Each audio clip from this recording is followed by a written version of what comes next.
You probably don't know this yet, but people say I make the best instant ramen noodles. And I'm gonna show you my secret. And you know what the secret is? What? Reverse osmosis filtration system. This good boy is the only thing that you need to make the best ramen noodles ever. What? Because it removes all the bad things that's in our water, all the chlorine and all the other minerals that we actually don't need. It makes the ramen more tasty. But Doi, aren't minerals supposed to be good for our bodies? Yes, but we're supposed to ingest them through our food, not through the water and supplements. So now you have to buy Tantan Men. Lift here.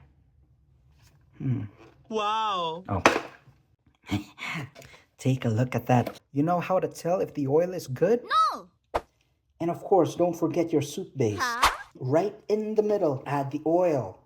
Tasty. Don't forget to make us. And of course, add an egg. Make us. And now it's time to open this thing. See how creamy that is? Make us.